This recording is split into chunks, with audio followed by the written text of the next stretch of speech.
of the woman she'd once been. The all-powerful leading hostess of London had been reduced to this animalistic creature curled in the corner. With fingers that shook, Diana pushed her hood back. "Diana!" The Duchess struggled to her feet and took a lurching step forward. She stumbled and then crawled over like a wounded dog. Emotion clogged Diana's throat at seeing the shell she'd become. "Mother," she greeted, taking a step forward. "Diana," the Duchess whispered. The stench of sweat and her unwashed body filled Diana's nostrils. She choked on it, hating herself for noticing, hating herself for caring. In the safety of Diana's sheltered existence, it had been so very easy to hate her mother for her crimes, only to find herself humbled and hurt by her mother's suffering. "She came." "Yes, Mother." Guilt and regret made those words come out hoarsened. She'd spent days working up the courage to come to this place. In the end, she'd come because this was the woman who'd given her life, and she'd owed her a visit. Now, seeing her again, sadness weighted that sense of obligation. Diana stretched a hand out, and her mother immediately slipped dirt-stained fingers into her own. She stared down at her mother's jagged nails. Her skin was coarse and calloused against Diana's previously immaculate glove. The juxtaposition of hand and glove filled her with another wave of sorrow. How quickly a person went from living to this. "She's here," the Duchess whispered. "She's returned." Is this what a life of solitariness did to a person, where one carried on as though speaking to oneself? "I'm here."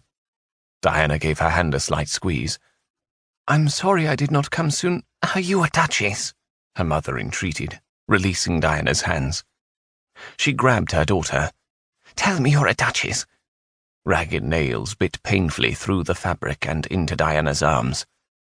This is what she'd said. The note smuggled from Bedlam into Diana's hands had not been a need to see her only daughter, or to express regret or shame for what she'd done, but to probe Diana on her married state. A vicious pain stabbed at her breast. "Mother," she asked cautiously. For the whole of Diana's life, her mother had clung to a hope that Diana would wed the Duke of Somerset's son and heir, Lord Westfield. She'd been so determined to see that match made, she'd tried to orchestrate the murder of Lord Westfield's true love, Diana's half-sister. It had driven her outside these walls, and by her questioning consumed her even within them.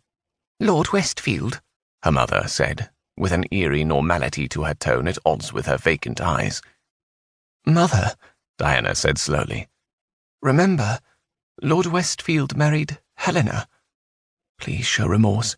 Please demonstrate shame and horror and guilt for what you attempted to do." Her mother went as motionless as those macabre statues that lined the steps of the hospital. "Helena," she parroted, as though she'd never before heard the name of a woman she'd sold to a brute in the street and then tried to have killed by that same man years later. Her mother cocked her head at an unnatural angle. Then a mad glimmer lit her eyes. "But is she not dead?" the Duchess whispered. She shot dirt-stained fingers out and gripped Diana hard by her cloak. Dragging her close with a surprising strength, Mother shook her. "Tell me she is dead. Tell me it was not for naught, and that you are to be the future Duchess.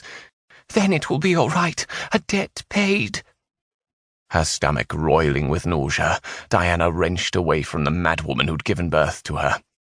She stumbled back, knocking against the thin metal bed with stained white sheets. "I am no duchess," she said on a breathless exhale. "Helena and Lord Westfield are married." Her mother grabbed strands of hair and pulled. "No, no, no," she moaned, and began to pace the cramped quarters. Then she whipped her head up.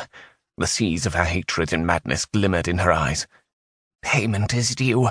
Must pay, must pay, must pay." While the mad Duchess muttered and mumbled to herself, Diana slinked slowly away. She'd come here desperately hoping to see a scrap of good in her mother, needing to see it, for both selfish and unselfish reasons. But there was no